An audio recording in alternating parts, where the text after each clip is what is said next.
दरअसल जांच इस बात को लेकर भी की जा रही है कि जो विस्फोटक पहुंचा, क्या उसमें इस गाड़ी का इस्तेमाल किया गया और इसी वजह से जो दस्ता है वो पहुंचा होगा यूनिवर्सिटी के कैंपस में, और आगे की जांच की जा रही है।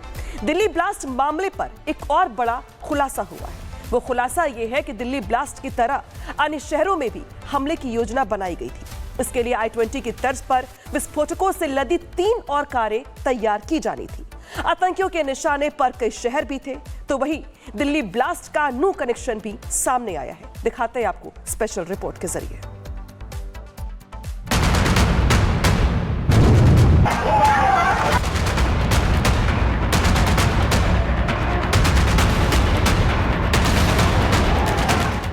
आतंकी, 4 शहर, कई टारगेट, 2-2 के बने ग्रुप, सीरियल ब्लास्ट, साजिश डिफ्यूज। I-20 की तरह 3 और कार, धमाके का हथियार।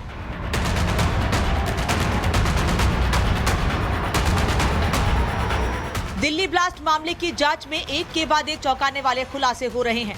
सूत्रों का कहना है कि आतंकी नेटवर्क में शामिल डॉक्टर्स देश भर में बड़े हमले की साजिश रच रहे थे। दिल्ली ब्लास्ट की तरह अन्य शहरों में हमले की योजना बनाई गई थी। दरअसल आतंकी 4 शहरों में सीरियल ब्लास्ट करना चाहते थे। अयोध्या, प्रयागराज सहित कई जगह निशाने पर थे। इसके लिए I-20 की तर्ज पर विस्फोटकों से लदी 3 और कारें तैयार की जानी थी। हर जगह ब्लास्ट के लिए पुरानी सेकेंड हैंड कार की व्यवस्था की गई थी। शहरों में हमला करने के लिए 2-2 के समूह में 8 आतंकी तैयार किए जाने थे। हर ग्रुप में 2-2 सदस्य शामिल थे, यानी कुल 4 ग्रुप बनाए गए थे। हर ग्रुप के पास कई IED रखे जाने थे। वहीं दिल्ली ब्लास्ट का न्यू कनेक्शन भी सामने आया है। जांच एजेंसियों को यह भी पता चला है कि लाल किले पर कार धमाके को अंजाम देने वाले सुसाइड बॉम्बर डॉक्टर उमर नबी को 20 लाख रुपए दिए गए थे और पैसों को लेकर उसके साथ जैश के एक और आतंकी डॉक्टर मुजम्मिल के साथ झगड़ा हुआ था। बता दें कि doctor Muzammil, doctor Adil, doctor Umar और डॉक्टर शाहीन सईद ने संयुक्त रूप से 20 लाख रुपए कैश जुटाए थे। ये पैसे दिल्ली धमाकों से पहले सुसाइड बॉम्बर उमर के हवाले कर दिए गए थे। बाद में नू से NPK फर्टिलाइजर खरीदा। 3 लाख का 20 क्विंटल से ज्यादा फर्टिलाइजर खरीदा गया था। फर्टिलाइजर से अमोनियम नाइट्रेट बनाया। दिल्ली पुलिस सेल ने बुधवार को नूह में रेड की थी। मुजम्मिल की निशानदेही पर दुकानों की पहचान की जा रही है, जहां से फर्टिलाइजर की खरीद की गई थी। बहरहाल वो तो ब्लास्ट की तारीख तय नहीं हो पाई थी कि उससे पहले ही मुजम्मिल समेत कई आतंकी डॉक्टर्स की गिरफ्तारी हो गई। अगर अल फलाह यूनिवर्सिटी और डॉक्टर्स की साजिश का खुलासा नहीं होता तो एक साथ देश के अलग अलग हिस्सों में 4 से 5 ब्लास्ट करने की साजिश थी। Bureau report, Republic Bharat. तो 8 आतंकी, 4 शहर और कई टारगेट। हालांकि इस पूरे मामले में जांच आगे बढ़ रही है। दिल्ली धमाके की गुत्थी जांच के साथ साथ सुलझ रही है। अब इस मामले में एक बड़ा खुलासा हुआ है कि DNA टेस्ट ने इस बात की पुष्टि कर दी है कि धमाके वाली कार चलाने वाला कोई और नहीं बल्कि उमर नबी ही था। फरीदाबाद से दिल्ली तक उमर का हर कदम CCTV में कैद हो चुका है और DNA ने उसकी पहचान पर अपनी आखिरी मुहर भी लगा दी है। देखिए कैसे।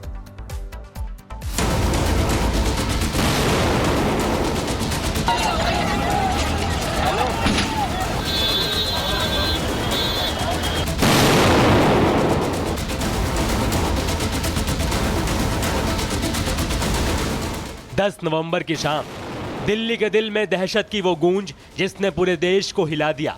लाल किले के पास सफेद हुंडई I-20 कार में अचानक धमाका हुआ, जिसमें 12 लोगों की मौत हो गई और 20 घायल हैं।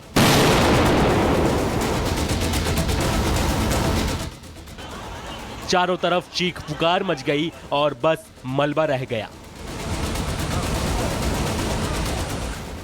लेकिन अब फोरेंसिक टीम ने उसी मलबे से सच निकाल लिया है। पुलिस का शक यकीन में बदल गया। धमाके वाली कार कोई और नहीं बल्कि डॉक्टर उमर नबी ही चला रहा था। कार के अंदर से मिले जले हुए शव, दांत और कपड़ों के टुकड़ों का DNA जैसे ही उमर के परिवार के सैंपल के साथ मैच हुआ, इसकी पुष्टि हो गई कि कार उमर ही चला रहा था। इसने ये साबित कर दिया कि उमर जैश-ए-मोहम्मद का फिदायीन आतंकी था। दिल्ली पुलिस की स्पेशल सेल और फोरेंसिक टीम ने बुधवार रात DNA रिपोर्ट में इसकी पुष्टि की। उमर की मां और भाई के सैंपल से 100% मैच मिला। सुरक्षा एजेंसियों को पहले से शक था कि ये वही उमर है जिसने विस्फोटक से ठीक 11 दिन पहले ही सफेद I-20 कार खरीदी थी। वो फरीदाबाद के व्हाइट कॉलर टेरर मॉड्यूल का मास्टरमाइंड था। फरीदाबाद की अल फलाह यूनिवर्सिटी, जहां डॉक्टरों का नेटवर्क जैश के लिए काम कर रहा था। इस मामले की जांच जैसे जैसे आगे बढ़ रही है, नए नए खुलासे हो रहे हैं। अब एक और खुलासा हुआ है कि धमाके से पहले उमर दिल्ली में आने से पहले कई जगह घूमता रहा। फरीदाबाद में जांच एजेंसियों की दबिश के बाद उमर वहां से भाग निकला, फिर मेवात होते हुए फिरोजपुर झिरका पहुंचा। फिर उमर वापस दिल्ली मुंबई एक्सप्रेसवे से दिल्ली आया। उमर दिल्ली मुंबई एक्सप्रेसवे पर एक ढाबे के पास रुका। उमर ने ढाबे के पास कार खड़ी करके वहां रात गुजारी। फिर फरीदाबाद होते हुए दिल्ली के बदरपुर बॉर्डर से राजधानी में एंटर किया। दिल्ली पुलिस के पास 50 जगहों के सीसीटीवी फुटेज है। मैपिंग के मुताबिक उमर ने धमाके से कुछ घंटे पहले आधी दिल्ली का चक्कर लगाया था। प्रधानमंत्री नरेंद्र मोदी की अध्यक्षता में बुधवार को हुई कैबिनेट कमेटी ऑन सिक्योरिटी की बैठक में सरकार ने इस धमाके को आतंकी हमला माना। एनआईए मामले की जांच कर रही है। डीएनए की रिपोर्ट ने साफ कर दिया कि दिल्ली ब्लास्ट कोई हादसा नहीं बल्कि जैश का प्लान किया गया फिदाइन अटैक था। अब एनआईए के निशाने पर वो पूरा नेटवर्क है जो व्हाइट कॉलर के पीछे टेरर का ब्लैक एजेंडा चला रहा था। दिल्ली से लेकर फरीदाबाद और जम्मू कश्मीर तक फैले इस आतंकी नेटवर्क की परतें अब धीरे धीरे खुल रही हैं। कई लोगों को गिरफ्तार कर उनसे पूछताछ जारी है, लेकिन इतना तो साफ है कि ये सिर्फ एक ब्लास्ट नहीं बल्कि व्हाइट कॉलर टेरर मॉड्यूल का वो चेहरा है जहां डॉक्टर जैसे पढ़े लिखे लोग आतंक की फैक्ट्री चला रहे थे। Bureau report, Republic Bharat.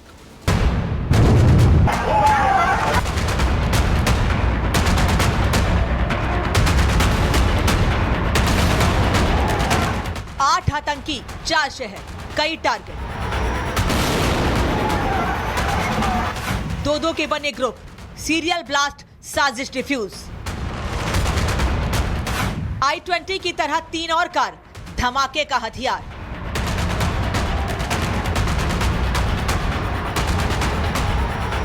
Delhi blast मामले की जांच में एक के बाद एक चौंकाने वाले खुलासे हो रहे हैं। सूत्रों का कहना है कि आतंकी नेटवर्क में शामिल डॉक्टर्स देश भर में बड़े हमले की साजिश रच रहे थे। दिल्ली ब्लास्ट की तरह अन्य शहरों में हमले की योजना बनाई गई थी। दरअसल आतंकी 4 शहरों में सीरियल ब्लास्ट करना चाहते थे। अयोध्या, प्रयागराज सहित कई जगह निशाने पर थे। इसके लिए I-20 की तर्ज पर विस्फोटकों से लदी 3 और कारें तैयार की जानी थी। हर जगह ब्लास्ट के लिए पुरानी सेकेंड हैंड कार की व्यवस्था की गई थी। शहरों में हमला करने के लिए 2-2 के समूह में 8 आतंकी तैयार किए जाने थे। हर ग्रुप में 2-2 सदस्य शामिल थे, यानी कुल 4 ग्रुप बनाए गए थे। हर ग्रुप के पास कई IED रखे जाने थे। वहीं दिल्ली ब्लास्ट का न्यू कनेक्शन भी सामने आया है। जांच एजेंसियों को यह भी पता चला है कि लाल किले पर कार धमाके को अंजाम देने वाले सुसाइड बॉम्बर डॉक्टर उमर नबी को 20 लाख रुपए दिए गए थे और पैसों को लेकर उसके साथ जैश के एक और आतंकी डॉक्टर मुजम्मिल के साथ झगड़ा हुआ था। बता दें कि doctor Muzammil, doctor Adil, doctor Umar और डॉक्टर शाहीन सईद ने संयुक्त रूप से 20 लाख रुपए कैश जुटाए थे। ये पैसे दिल्ली धमाकों से पहले सुसाइड बॉम्बर उमर के हवाले कर दिए गए थे। बाद में नू से NPK फर्टिलाइजर खरीदा। 3 लाख का 20 क्विंटल से ज्यादा फर्टिलाइजर खरीदा गया था। फर्टिलाइजर से अमोनियम नाइट्रेट बनाया। दिल्ली पुलिस सेल ने बुधवार को नूह में रेड की थी। मुजम्मिल की निशानदेही पर दुकानों की पहचान की जा रही है जहां से फर्टिलाइजर की खरीद की गई थी। बहरहाल वो तो ब्लास्ट की तारीख तय नहीं हो पाई थी कि उससे पहले ही मुजम्मिल समेत कई आतंकी डॉक्टर्स की गिरफ्तारी हो गई। अगर अल फलाह यूनिवर्सिटी और डॉक्टर्स की साजिश का खुलासा नहीं होता तो एक साथ देश के अलग अलग हिस्सों में 4 से 5 ब्लास्ट करने की साजिश थी। Bureau report, Republic Bharat. तो 8 आतंकी, 4 शहर और कई टारगेट। हालांकि इस पूरे मामले में जांच आगे बढ़ रही है। दिल्ली धमाके की गुत्थी जांच के साथ साथ सुलझ रही है। अब इस मामले में एक बड़ा खुलासा हुआ है कि डीएनए टेस्ट ने इस बात की पुष्टि कर दी है कि धमाके वाली कार चलाने वाला कोई और नहीं बल्कि उमर नबी ही था। फरीदाबाद से दिल्ली तक उमर का हर कदम सीसीटीवी में कैद हो चुका है और डीएनए ने उसकी पहचान पर अपनी आखिरी मुहर भी लगा दी है। देखिए कैसे।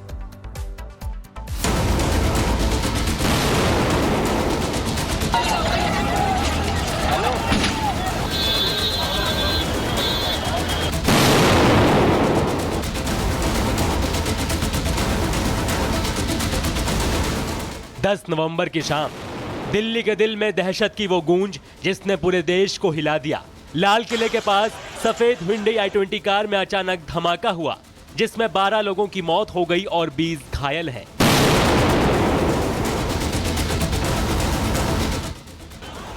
चारों तरफ चीख पुकार मच गई और बस मलबा रह गया। लेकिन अब फोरेंसिक टीम ने उसी मलबे से सच निकाल लिया है। पुलिस का शक यकीन में बदल गया। धमाके वाली कार कोई और नहीं बल्कि डॉक्टर उमर नबी ही चला रहा था। कार के अंदर से मिले जले हुए शव, दांत और कपड़ों के टुकड़ों का डीएनए जैसे ही उमर के परिवार के सैंपल के साथ मैच हुआ, इसकी पुष्टि हो गई कि कार उमर ही चला रहा था। इसने ये साबित कर दिया कि उमर जैश-ए-मोहम्मद का फिदायीन आतंकी था। दिल्ली पुलिस की स्पेशल सेल और फोरेंसिक टीम ने बुधवार रात डीएनए रिपोर्ट में इसकी पुष्टि की। उमर की मां और भाई के सैंपल से 100% मैच मिला। सुरक्षा एजेंसियों को पहले से शक था कि ये वही उमर है जिसने विस्फोटक से ठीक 11 दिन पहले ही सफेद i20 कार खरीदी थी। वो फरीदाबाद के व्हाइट कॉलर टेरर मॉड्यूल का मास्टरमाइंड था। फरीदाबाद की अल फलाह यूनिवर्सिटी, जहां डॉक्टरों का नेटवर्क जैश के लिए काम कर रहा था। इस मामले की जांच जैसे जैसे आगे बढ़ रही है, नए खुलासे हो रहे हैं। अब एक और खुलासा हुआ है कि धमाके से पहले उमर दिल्ली में आने से पहले कई जगह घूमता रहा। फरीदाबाद में जांच एजेंसियों की दबिश के बाद उमर वहां से भाग निकला, फिर मेवात होते हुए फिरोजपुर झिरका पहुंचा, फिर उमर वापस दिल्ली मुंबई एक्सप्रेसवे से दिल्ली आया। उमर दिल्ली मुंबई एक्सप्रेसवे पर एक ढाबे के पास रुका। उमर ने ढाबे के पास कार खड़ी करके वहां रात गुजारी, फिर फरीदाबाद होते हुए दिल्ली के बदरपुर बॉर्डर से राजधानी में एंटर किया। दिल्ली पुलिस के पास 50 जगहों के सीसीटीवी फुटेज है। मैपिंग के मुताबिक उमर ने धमाके से कुछ घंटे पहले आधी दिल्ली का चक्कर लगाया था। प्रधानमंत्री नरेंद्र मोदी की अध्यक्षता में बुधवार को हुई कैबिनेट कमेटी ऑन सिक्योरिटी की बैठक में सरकार ने इस धमाके को आतंकी हमला माना। एनआईए मामले की जांच कर रही है। डीएनए की रिपोर्ट ने साफ कर दिया कि दिल्ली ब्लास्ट कोई हादसा नहीं बल्कि जैश का प्लान किया गया फिदायीन अटैक था। अब एनआईए के निशाने पर वो पूरा नेटवर्क है जो व्हाइट कॉलर के पीछे टेरर का ब्लैक एजेंडा चला रहा था। दिल्ली से लेकर फरीदाबाद और जम्मू कश्मीर तक फैले इस आतंकी नेटवर्क की परतें अब धीरे धीरे खुल रही हैं। कई लोगों को गिरफ्तार कर उनसे पूछताछ जारी है, लेकिन इतना तो साफ है कि ये सिर्फ एक ब्लास्ट नहीं बल्कि व्हाइट कॉलर टेरर मॉड्यूल का वो चेहरा है जहां डॉक्टर जैसे पढ़े लिखे लोग आतंक की फैक्ट्री चला रहे थे। Bureau report, Republic Bharat.